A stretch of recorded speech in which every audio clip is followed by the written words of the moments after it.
एक समय की बात है, महेंद्रगढ़ के राजा सोमदेव राज करते थे। उनके राज्य में गजानन नाम का एक ज्ञानी पंडित रहता था। वे प्रतिदिन सुबह होने पर पूजा अर्चना करने के बाद राजभवन जाता था। वहाँ राजा के मस्तक पर चंदन का तिलक लगाता और राज्य की ग्रह दशा पर चर्चा करता था। बचपन से राजा सोमदेव को जादू के खेलों में रुचि थी। वे स्वयं भी थोड़ा बहुत जादू जानते थे। वे एक लोटा लेते और उसमें से जादू से 4-5 खरगोश निकाल देते। यह राजा का प्रिय जादू था। राजा रोज पंडित को यह जादू दिखाता और पंडित राजा की प्रशंसा के पुल बांध देता। महाराज, आप कमाल का जादू जानते हैं।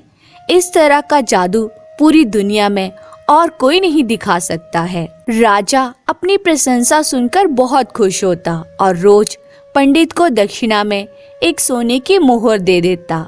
एक दिन पंडित को हरदेव चौधरी के लड़के का लगन लेकर दूर के एक गांव जाना था। अगले दिन सुबह तक लौट पाना संभव नहीं था। पंडित राजा से मिलने वाली सोने की मोहर भी नहीं छोड़ना चाहता था। पंडित ने अपने बेटे लक्ष्मण को पूरी बात समझाई और अगले दिन राजभवन जाने के लिए कहा। लक्ष्मण बहुत खुश था। बार बार मन में दोहरा रहा था कि कल कैसे राजा को तिलक लगाएगा, कैसे राजा की प्रशंसा करेगा। पूरी रात इन्हीं ख्यालों में कट गई। अगले दिन वह पिता के बताए अनुसार राजभवन पहुंच गया। राजा रोज की तरह बगीचे में टहल रहा था। लक्ष्मण को आते देखकर पूछा, क्यों गजानन पंडित नहीं आए? लक्ष्मण ने उत्तर दिया, नहीं पिताजी आज दूर गांव गए हैं, इसलिए तिलक लगाने के लिए मुझे भेजा है। उसने राजा के मस्तक पर तिलक लगाया और लौटने लगा। राजा ने उसको टोका, अभी कहाँ जाते हो? ठहरो, तुम्हें मैं अपने जादू का कमाल दिखाता हूँ। राजा ने हमेशा की तरह एक लोटा लिया और उसमें से जादू से 4-5 खरगोश निकाले।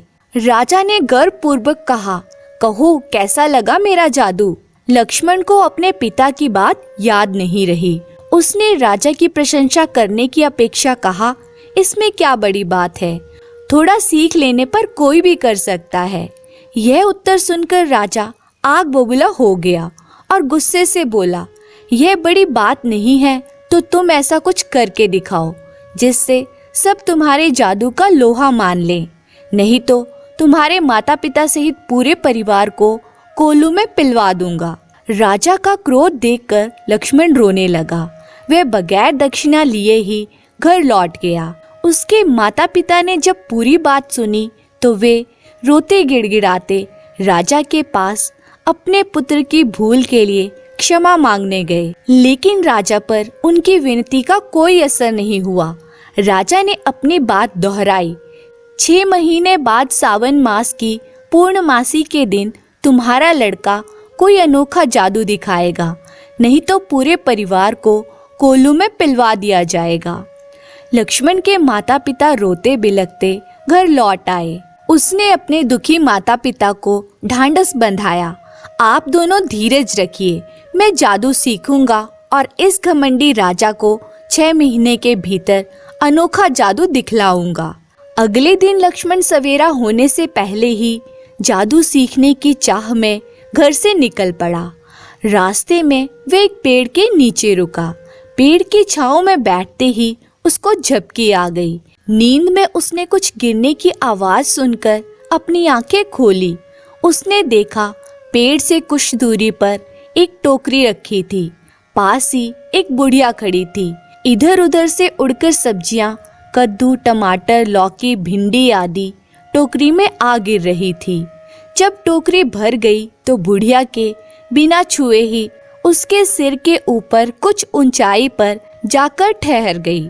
बुढ़िया उसी तरह टोकरी को लिए वहां से चल दी। लक्ष्मण ने अपनी आंखें मली। वह तुरंत हड़बड़ाकर उठा। उसके मुंह से निकला जादूगरनी और वह बुढ़िया के पीछे हो चला। बुढ़िया थोड़ी दूर जाने के बाद एक दीवार के पास रुकी। उसने दीवार को हाथ से धकेला और भीतर घुस गई। लक्ष्मण भी उसके पीछे वहां घुस गया। बुढ़िया जरा सी रुकी तो टोकरी अपने आप जाकर जमीन पर टिक गई। अब बुढ़िया की नजर लक्ष्मण पर पड़ी। उसने कड़क कर पूछा, कौन है तू? यहाँ कैसे घुस आया है?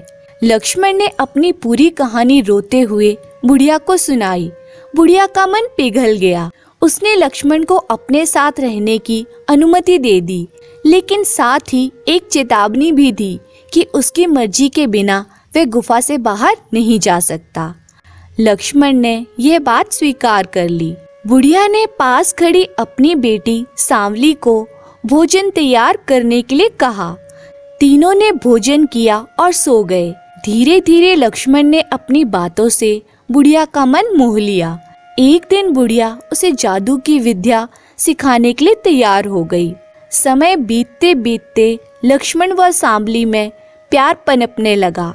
बुढ़िया को लक्ष्मण अच्छा लगने लगा था। उसे उन दोनों के प्यार से कोई आपत्ति नहीं थी। खुशी से उसने उन दोनों की शादी करवा दी। लक्ष्मण को अपने नगर से निकले 5 महीने बीत गए। अब वे जादू के खेल में पारंगत हो गया था।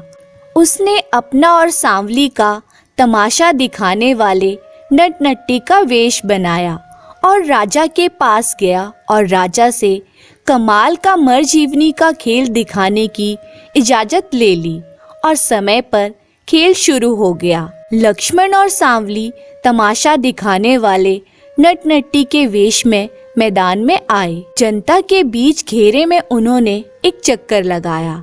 सबने तालियों से उनका स्वागत किया। नट बने लक्ष्मण ने सूत का एक गोला आकाश की तरफ उछाला। आकाश और धरती के बीच धागे का एक पुल बन गया। आकाश में कोलाहल मच गया। उस शोर की भयंकर आवाजें धरती पर स्पष्ट सुनाई दे रही थी। नट ने राजा से पूछा, क्या मैं आकाश में जाकर देख आऊं कि यह युद्ध क्यों हो रहा है? राजा ने इजाजत दे दी और कहा, 2 घड़ी बाद लौट आना। यहाँ सब तुम्हारा मरजीवनी कमाल देखने के लिए बैठे हैं। जी महाराज, नट ने कहा, लेकिन मुझे अपनी पत्नी की चिंता है। वे यहाँ किसी को नहीं जानती है। राजा ने कहा, तुम्हारी पत्नी की सुरक्षा का जिम्मा हमारा है। राजा की आज्ञा लेने के बाद नट लटके हुए धागे के सहारे आकाश में चढ़ने लगा। धीरे धीरे वे जमीन से दिखाई देना बंद हो गया। सभी नट के लौटने की प्रतीक्षा में थे। तभी आकाश से किसी शरीर के कटे भाग नीचे गिरने लगे। सबने समझा युद्ध में किसी ने नट को मार दिया है। नट्टी विलाप करने लगी। लोगों ने उस कटे शरीर के टुकड़ों को अर्थी पर रखा और अंतिम संस्कार के लिए शमशान ले गए। नट्टी भी अपने पति के साथ चिता पर लेट गई। दाह संस्कार के बाद जब सब लोग शमशान से लौटे तो देखा नट धागे को पकड़कर नीचे उतर रहा था। सबकी सांसें थम गई। राजा के तो होश ही उड़ गए। तुम जीवित हो? राजा के मुंह से निकला। मुझे क्या होना था? मैं तो युद्ध देखने गया था। नट बोला, तुम्हारा कटा शरीर नीचे गिरा था, जिसका दाह संस्कार हम अभी करके आए हैं। तुम्हारी पत्नी भी अपने पति धर्म को पूरा करने के लिए चिता में भस्म हो गई। क्या कहा? मैं नहीं मरा तो मेरी पत्नी सती कैसे हो सकती है? लगता है राजा का मन मेरी पत्नी पर आ गया है, नट ने क्रोधपूर्वक कहा। नट की बातों से सभी हैरान और परेशान थे। किसी के पास कोई उत्तर नहीं था। राजा नट के आगे हाथ जोड़ रहा था।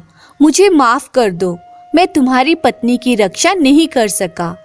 राजा की बात सुनकर नट जोर से हंसने लगा और बोला, राजन, मेरी पत्नी तुम्हारे शयन कक्ष में कैद है, जाकर देख लो।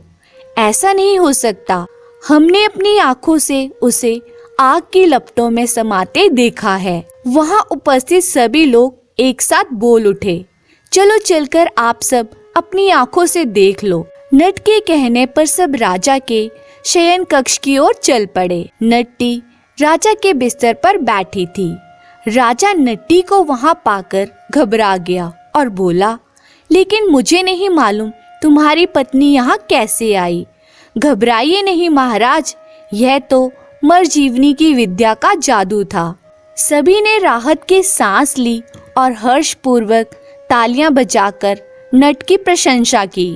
राजा ने नट को अपना राजनट नियुक्त किया, उसे बहुत सा इनाम दिया। फिर पूछा, बोलो और क्या चाहिए? हम तुम्हारे खेल से बहुत प्रसन्न हैं। नट अपने असली वेश में आया और कहा, राजन, मैं गजानन पंडित का बेटा लक्ष्मण हूँ। मैंने 6 मास में आपकी विशेष जादू दिखाने की शर्त पूरी कर दी है। अब आप मेरे माता पिता को क्षमा कर दें।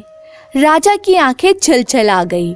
उन्होंने लक्ष्मण को गले से लगाया और बोले, तुम्हारे माता पिता धन्य हैं जिन्हें तुम्हारा जैसा पुत्र मिला है।